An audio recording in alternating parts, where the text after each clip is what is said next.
Why, hello there, ladies and gentlemen, boys and girls, children of all ages.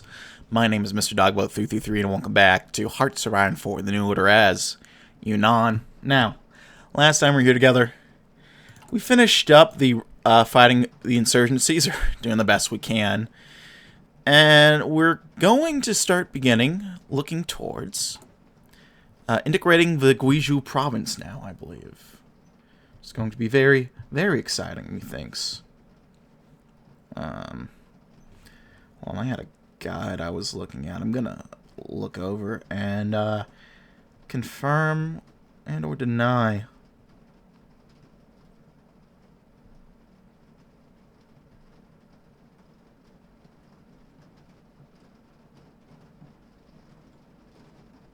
Okay, yeah, it does want me to do the right one.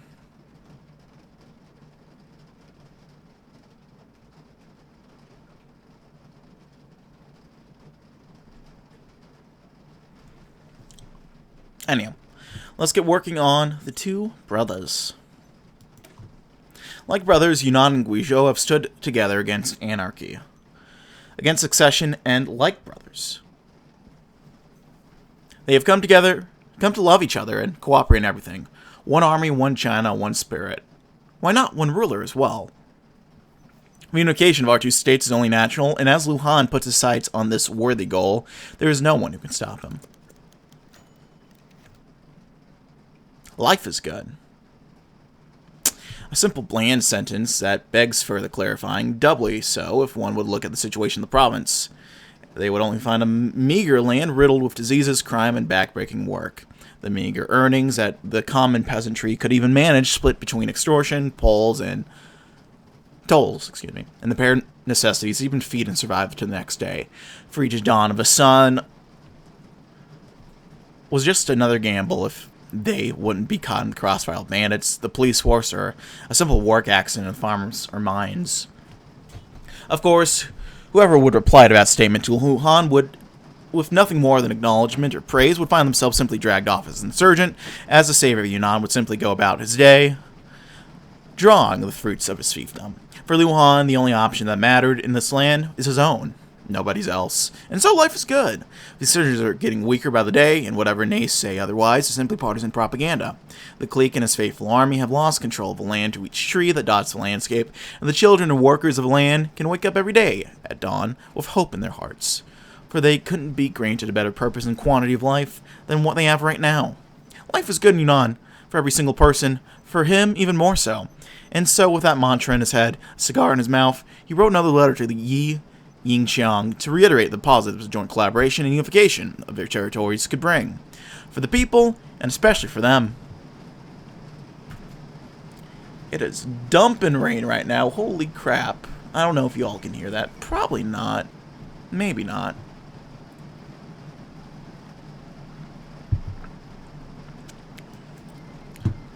We like Mike. What's not to like? Oh, there goes a more.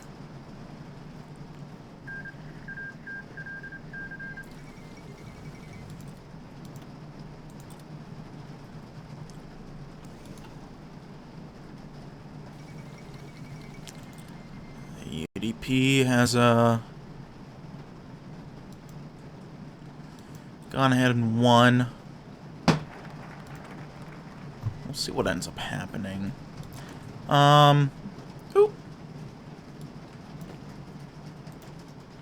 We got some new guys. I think I'm going to stop exercising them. Let's get working on a new army. Let's get on and pooing here. And we need to remind them that we are not enemies. We should not succumb to petty squabbles between our brethren. Chinese people shall no longer fight other Chinese people. And to facilitate the unification of Yunnan and Guizhou, we must sit down and talk rather than take arms and fight. The unification of our two states is inevitable. The process must not be marred with violence, which would betray the friendship between our two states. Instead, we shall look into more peaceful and civilized ways to bring our few opponents to our point of view and work with you rather than against him. Of course.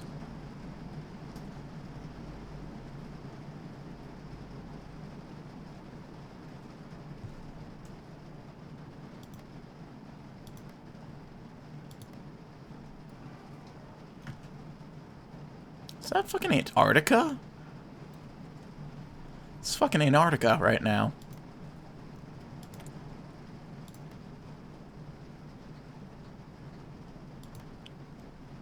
Fucking Antarctica. Sending the Ocean and Arctic divisions are being sent to the Philippines. That is very, very funny. Okay, we got some more free military factories. Now let's get working on more of that good stuff.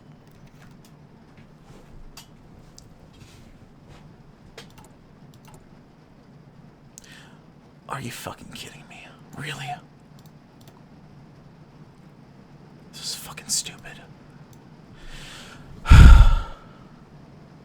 Luan gently places the Gaiwan upon the wooden tray that's set out before him, his eyes fixated towards the rugged hills and verdant trees of Yunnan extending towards the limitless horizon. He felt the heat of the freshly brewed Pu'er tea searing to the roof of his mouth, the tea leaves coating his tongue. He paid no attention to it. He was gazing towards the east, gazing towards its past. Beyond the Great Plateau was a land which he had familiarized himself with during decades past. The sprawling plains of Hunan, the sodden banks of the Yangtze, the soil that he'd once tread upon with the rest of his comrades of the 60th Corps, charging towards the onslaught of Japanese gunfire, towards the glory and sorrow of dying for one's homeland. Remember those days, spent in the rubble and debris of Huzhou and Changsha, watching the shores of the Poyang Lake. He hated Japan back then, and he still does. And yet, here he was. Luan took another sip of the hot beverage, the aroma reminding him of his land where he called home, Yunnan, a place where he'd sacrificed so much to ensure the safety of its people, of his people. When he and his cousins submitted to the sharpened blades of Japanese, they did so for the good of their people, so how could so many of his countrymen fail to see as such? Why would he forever be plagued with insurgency after insurgency, compromise after compromise, just to keep his domain afloat? He took a deep breath, fatigue calming his senses. He did not like the current order of affairs. His citizens certainly did not like them. But his options were limited. In order to protect Yunnan, it was either the bayonet or the pen. One of the options was untenable, and so he could only slave away under the omnipresent gaze of his foreign enemies. Luan carried the wooden tray away from the pavilion. He had more business to contend with. Renru Fuzhong.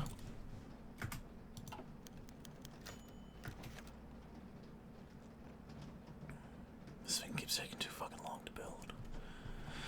Thoughts filtered in and out of his head as Luhan strolled back and forth slowly across his open courtyard, attempting to process his thoughts as he reread recent reports from the east over and over again in his mind. Another recent development was undertaken by President Gao Zhongwu, the president of China, a nation he is still technically a part of.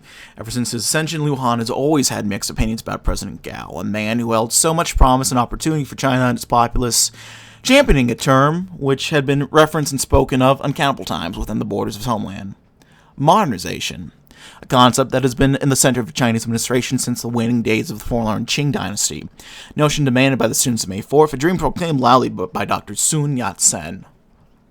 But alas, the rays of hope were eventually eclipsed by the rising sun. Even as China was trampled by the jackboot of Japanese dogs, modernization still remained as prevalent as ever. Would modernization not be the root of which China could shatter the fetters which bound it, awakening the slumbering giant, and brush off the dominion of Japan once and for all? He certainly believed so. Perhaps he would be more amenable to the president. Perhaps he was the key to end our sorrows.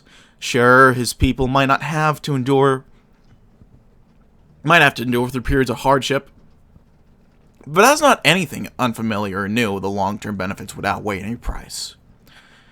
He stood still, frozen in place, as he contemplated this dilemma. A few minutes later, his psyche had been cleared. Perhaps the president would need some resources. A meager sacrifice for the future. Okay, we finally have a surplus. I think we're going to do a tax cut. We need growth. We're still getting a bit of a deficit going. Or a bit of a surplus going, which is going to keep this down. Even if it's only a little bit. The Burma Road is Burma-ing along, I guess.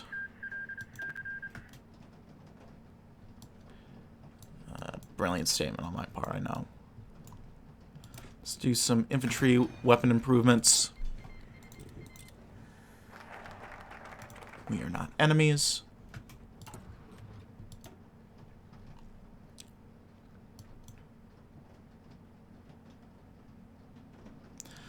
Let us arrange a conference.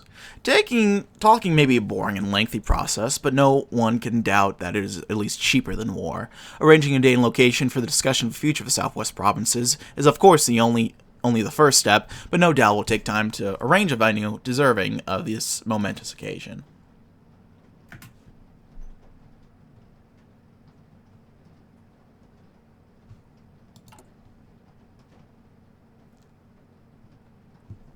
There we go.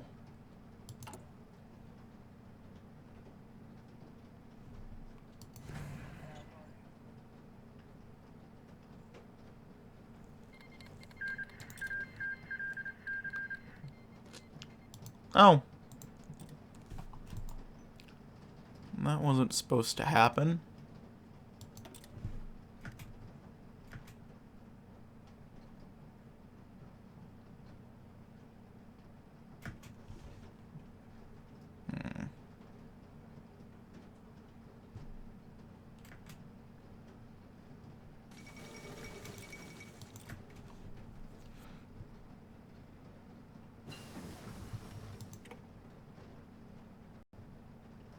I think I actually actively did some efforts to try to save these guys, but alas, no luck. Because I want to try to weaken Japan as much as possible, so I had some rules in there that was supposed to help them. Didn't work here. Obviously, it's not worked here.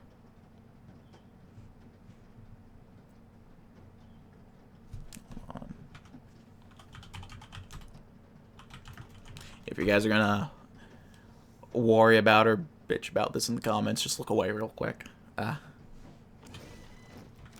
19 units, holy shit.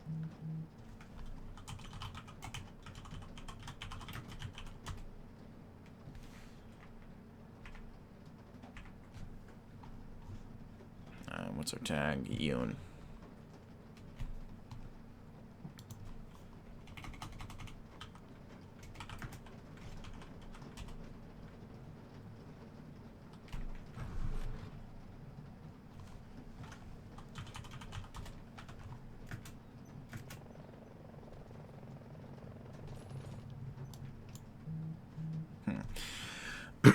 It is our earnest hope that you and your brave soldiers in the Burmese section of the National Revolutionary Army are doing well, and that your labors for the freedom of Chinese homeland are continuing to bear fruit. In accordance with established customs, we, General Zheng Zhishang and An Empu, will have to request covert arms shipments and proceeds of your opium sales to better arm us in the NPA. If this request suits your assessment of the situation, we'll make the necessary arrangements to see it to its implementation of the earliest possible time. In previous correspondence, you expressed concern about the loyalties of the Vice Governor of Yunnan, the former King of Yunnan, Long Yun. We've assessed him closely and are of the mind that the years after the fall of Chongqing and the Japanese imperial scum have not dulled his patriotism and devotion to our country. In fact, we are certain that General Long has the interests of the motherland at heart and will willingly join the insurrection against his traitor cousin when the time comes. In the meanwhile, we will continue to arrange for people to be sent down the Burma Road to be trained for an eventual insurgency to liberate us from the Japanese oppression. Long live free China. Signed, General Zheng Zhishang and General An Empu. They're up to something, aren't they? Nah. Can't be. Zhao leaned over his map of the region with intenseful eyes, surrounded by his fellow staff members. His assignment was clear: find a city to host the upcoming conference. He knew it would be important, and that it would decide the fate of Yunnan and Guizhou, and so he had to make the decision carefully. He carefully inspected both the provinces, reading through dozens of names of settlements, ranging from the smallest village to the largest metropolis. He thoughtfully looked over the implications of choosing each place in his mind and sought to find a balancing town. He examined the border region of the map, coming across to the small city of Fuyuan. It was inside of Yunnan, but close enough to the border to reach a balance. It was big enough to be able to host the event, but not too big. He ultimately decided it to be the correct choice, and instructed his subordinate to carry the message to the diplomats. The messenger's words rang out, and Zhao's choice was set in stone. A thoughtful choice. For fuck's sake, just finish already.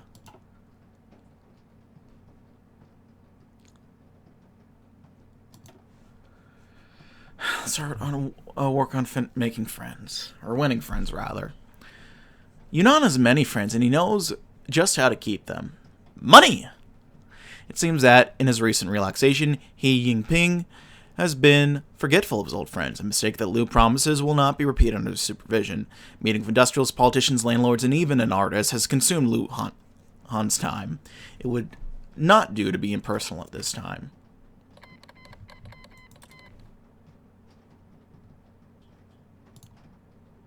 Okay, I will cut this temporarily, just so we can finish up. Don't you fucking dare. I swear to fucking Christ. I don't know why it's doing this.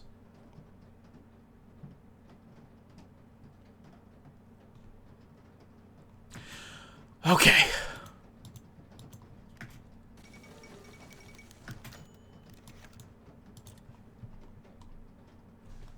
I'm gonna have to tag over to Japan real quick.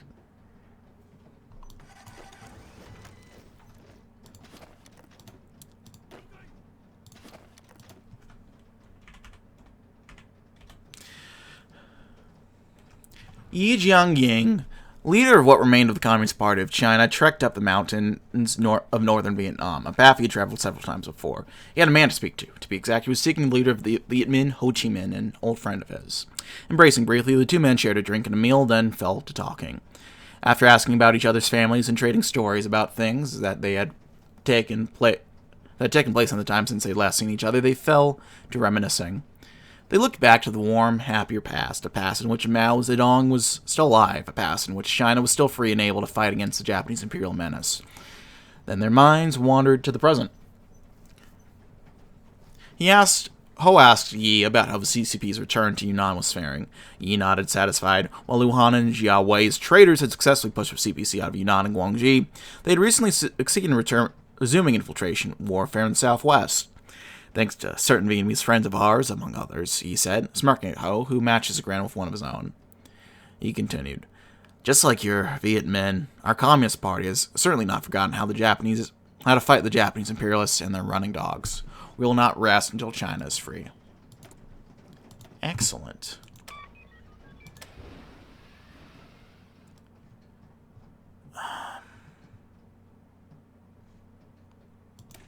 Let's do a little bit more construction.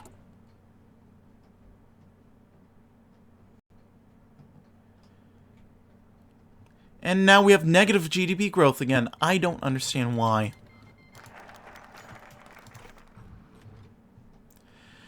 In order to unify and integrate Guizhou, we've decided to host a conference in Fuyuan to discuss what a unified Yunnan and Guizhou would look like. How's our credit rating looking so far? We're still gaining. As the makings of a conference finish up, we want to start making preparations of our own. Yingqing has a group of associates with significant influence in Guizhou and Yingjiang's clique itself. We decided to try and bring them over to our side in order to completely outmaneuver Yingqing in the conference. Doing so has proven to be easy with a series of bribes and heavy-handed pulling. We've managed to completely win over almost all of Yingqing's most influential friends. With this, it is almost guaranteed we will come out of the conference with what we want. The strongest deck always wins.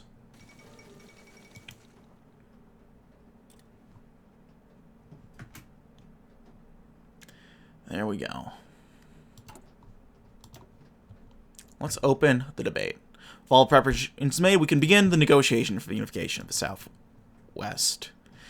So we're going to go down these two and then hit over here.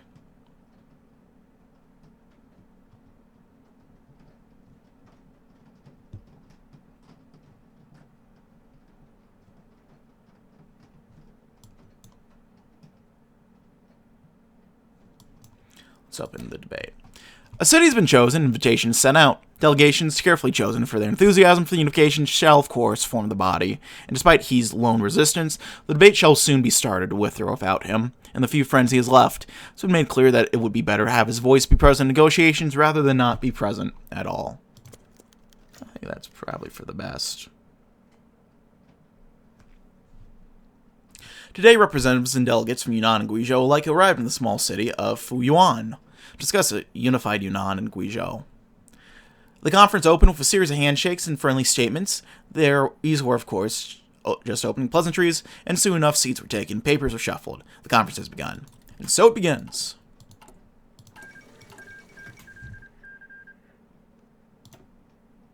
Well, there we go. And now these guys have troops again. Cool.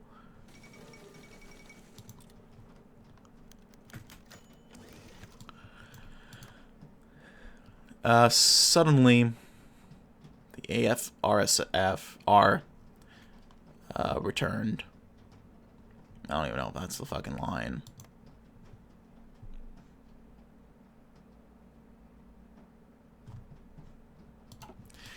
While Jiang was personally in line with the National Protection Army, he formally refused to take more action than words and small speeches. On paper, he was just a university staffer devoid of definite means to support the movement, even though he did secretly fund them bit by bit with a part of his salary. But the true reason for his apparent silence was that he did not dare risk exposing his true identity in case Liu Han's occasional crackdowns fell upon him. He kept contact with few officials and officers within Liu Han's cabinet to serve the movement organized by him and his comrades. On the other hand, his attitude towards the bandits is a more complicated one. While he sympathized with their causes and the reasons behind their actions, he didn't think it justified what the groups did to innocent peasants and citizens. The landlords and the wealthy were, of course, fair game. But that didn't prevent Jiang from taking some action to help the poor. Today, he was in his office, doing some of his routine work. The secretary standing beside him gave him a letter. After reading, Jiang scribbled out some replies to his superior and asked for the next step to carry out. Nodding and smiling, the man left the room, and Jiang lost himself briefly in his thoughts. After a brief moment, he went out to join another strike he had organized in support of the workers, and to remonstrate with Liu Han's movement. The agenda was relatively simple. He gave a speech announcing Liu Han and Nanjing's rule. Then he taught worker music, usually social songs with a twist, to the audience, and invited more people to come for his talks and activities, or even join a student society. Back at the office, Jiang packed up and made for his next destination, a place where a group of bandits were rumored to be hiding. There may be more to this fellow than we thought. Nah.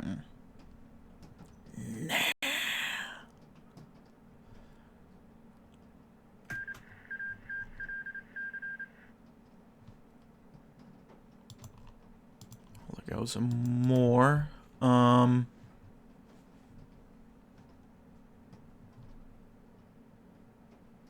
Let's do this, and then let's go after the bandits.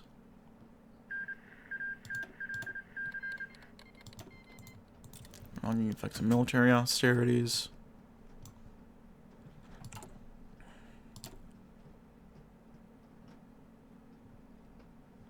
Alright. The economies of Yunnan and Guizhou are nearly completely different from each other, and as such, the matter of how a unified economy would manage is a large dividing factor. Some propose that the two provinces of Yunnan and Guizhou would have equally managed a decentralized economy in order to cater to different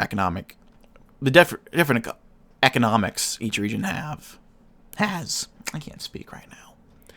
Others, however, believe a far more centralized economy managed directly from Kunming would allow for a more efficient and smooth-running economic program. Debate was held in conference, and delegates decided on a centralized economy managed by Kunming.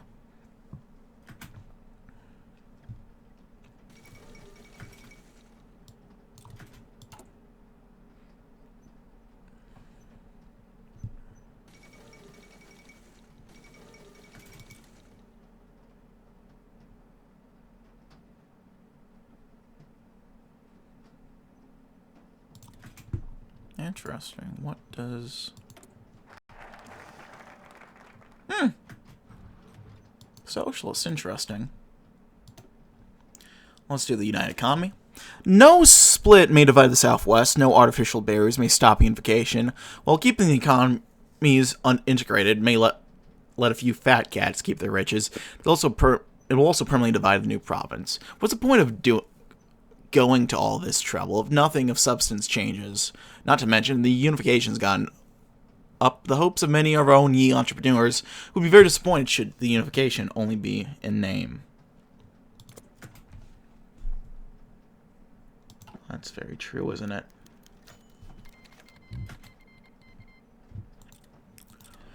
Crime in the twin provinces of Yunnan and Guizhou is a hard-pressing problem, in some regions more than others. The slaveholders in Yunnan present and an especially controversial debate over the legality of slavery. In order to combat crime, the matter of legal code has to be decided about. Some believe legal codes already in place for each province work fine, that 2 legal codes for 2 regions would work best. Others propose a unified nation must have a unified legal code in order to combat crime at a unified scale. Again, a debate was held and the conference brought forth a decision. It's going to be a unified one, if I believe, right? Yep, uniform. A unified legal code for a unified state.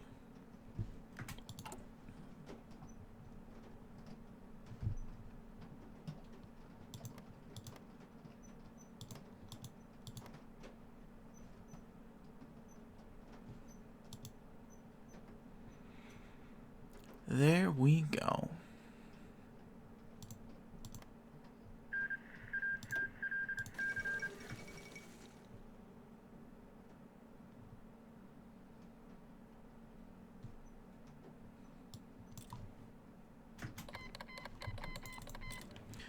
Alright, so what does this mean for them? Okay, I'm fine with just military goods at this point. The next topic to be discussed was that of the future of Yi Jinping, the de facto warlord of Guizhou. The simple amount of leverage now held by the Yunnan clique has allowed them to completely outmaneuver Yin King and has placed them as the inevitable ruler of the unified Yunnan and Guizhou. Along with this, they now are able to dictate the future of Yin Qing and his positions in Guizhou. Some believe he should be allowed to settle down in the country and live out the remainder of his days peacefully. Others, though, wish to see him completely exiled from the region in order to prevent any conflict between the 2 provinces to rise again. The topic was fiercely debated over, and a decision was reached. Let's let him settle down someplace quaint.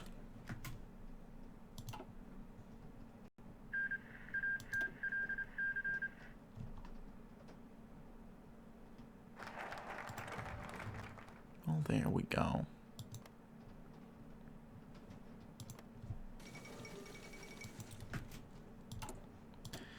Well, let's do the Uniform Legal Code now.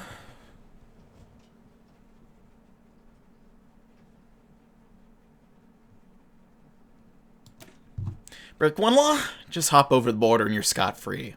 Chaos in trade and the media and everyday life is the only reward for being so lazy as to unify without actually unifying. The laws of Yunnan were approved by Liu Han himself and were virtually identical to Guizhou's until recent years. We would be doing a disservice by accepting anything less than total uniformity.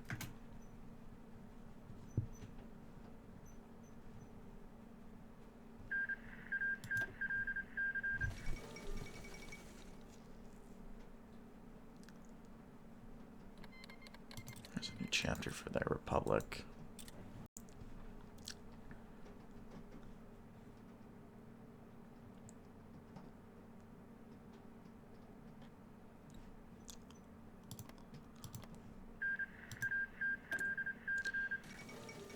Amor's really splitting their fucking,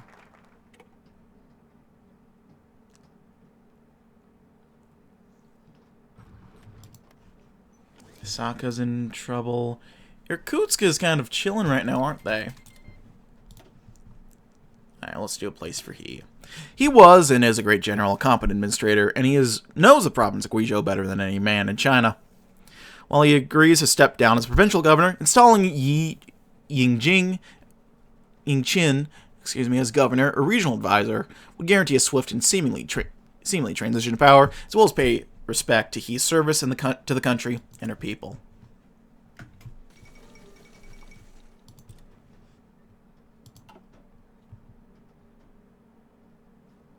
Oh, Jesus.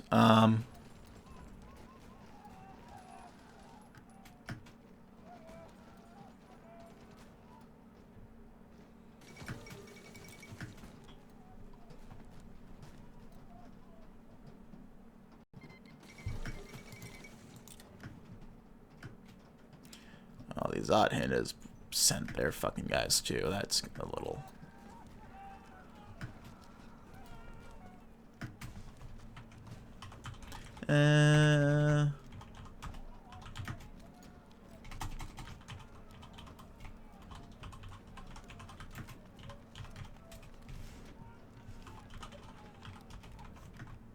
Oh, Jesus, they all fucking mutiny. That's crazy.